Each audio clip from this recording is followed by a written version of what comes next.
Welcome to Stuff You Missed in History Class, a production of iHeartRadio.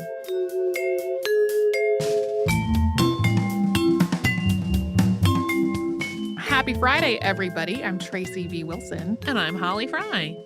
One of our episodes this week was about tear gas. Sure was. Super fun. Gassing those Girl Scouts. Yeah, some of the articles that I read about tear gas were really frustrating to read because a lot of them, not all of them by any stretch, but like there were several of them that were like, if they had just had tear gas during this anti-colonial uprising, they could have avoided massacring all of those people. And I was just like, I can think of a third option that is neither tear gas nor massacre.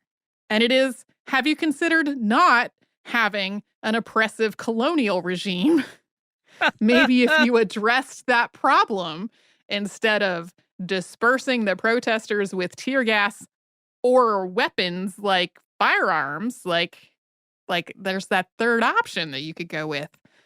It kept coming up over and over when people would be like, yeah, if only the British had had tear gas. Oy, oy, oy. No. I don't know.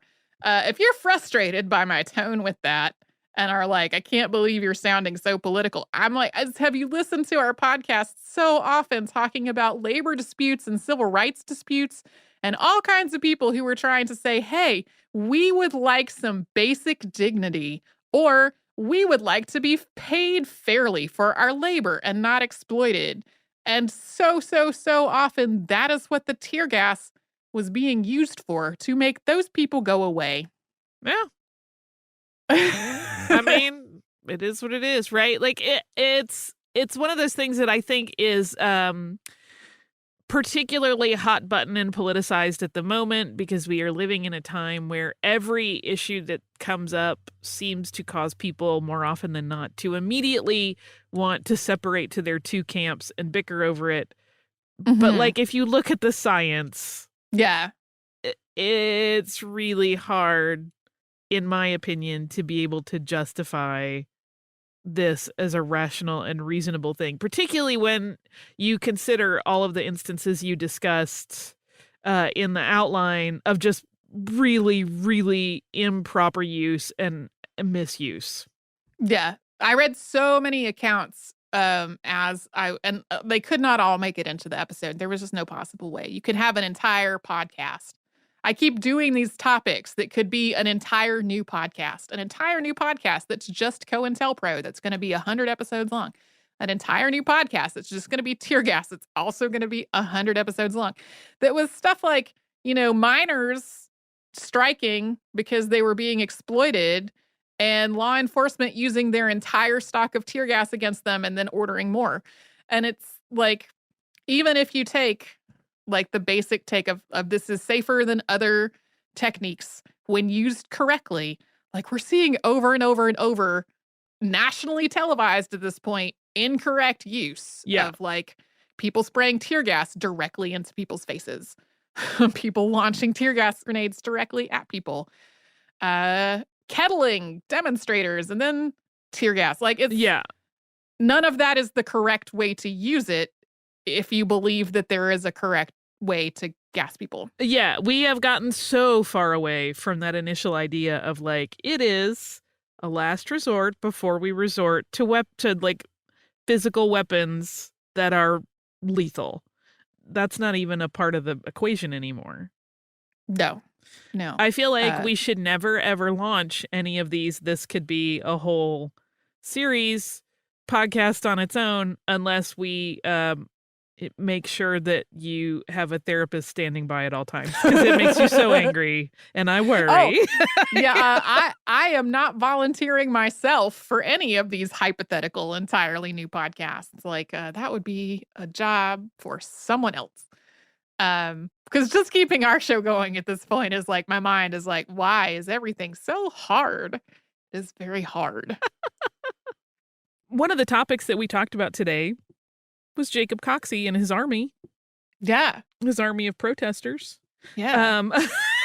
I hope people do not mind that I included as part of this a large chunk of his oration as he had written it. And the reason that I wanted to do that was because when I was researching this and I was reading it, I was struck by how very similar it is to discussions that we are having today, particularly the quote about the rich only getting richer, the poor only getting poorer, and the middle class vanishing by the end of the century, which was intended to reference the 19th century. And yet that same rhetoric is ever present. Yeah, it's as we read that part in the studio just now, I resisted the urge to say we are still talking about this when we got to that part. Yeah, it's in some ways, I was telling my husband last night, like, in some ways it makes me so despondent because I'm like, we never solve our problems. We just cycle through them. And in another way, which is, again, maybe a Pollyanna way to look at it, part of me was like, well, we don't always solve the problems, but we do keep going. And hopefully it's getting incrementally better with each cycle. That is my hopeful take on it.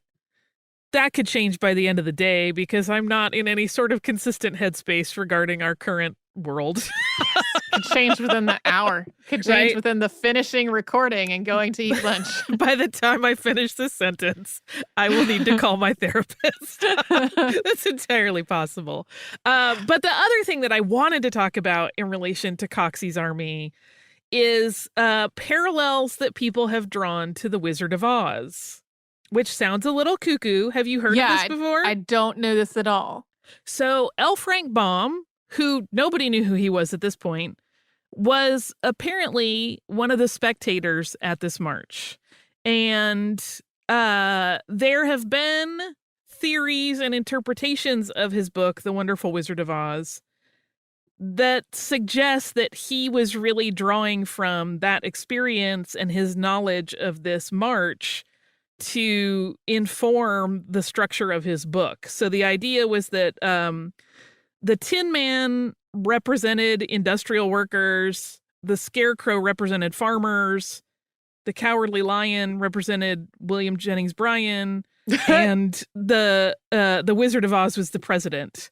And this is a really interesting thing. One thing that people always use and go, no, this is absolutely, here's the evidence, is that in the book, Dorothy's shoes were silver. They were not ruby slippers like we see in the movie.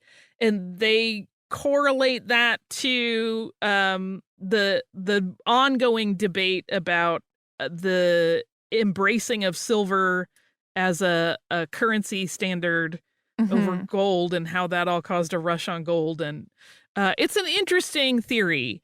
These didn't come up until quite a ways after the book had been out, and I don't think that L. Frank Baum ever commented on them or was even alive when they started to arise.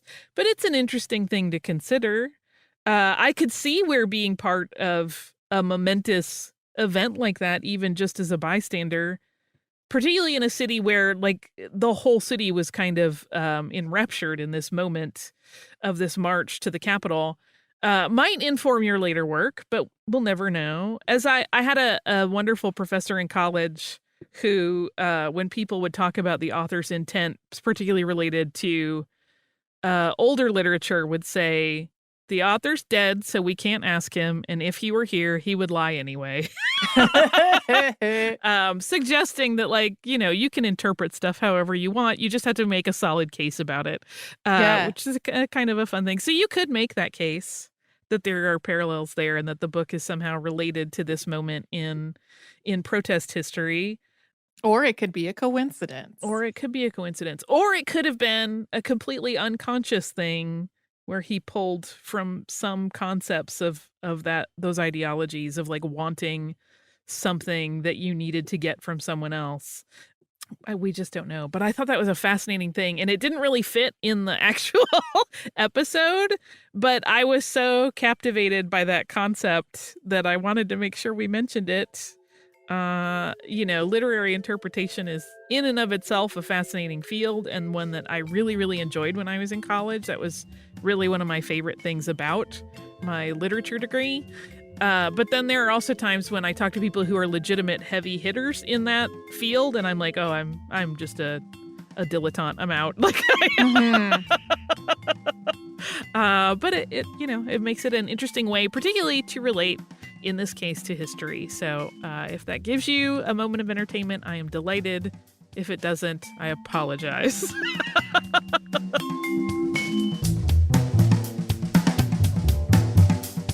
Stuff You Missed in History Class is a production of iHeartRadio. For more podcasts from iHeartRadio, visit the iHeartRadio app, Apple Podcasts, or wherever you listen to your favorite shows.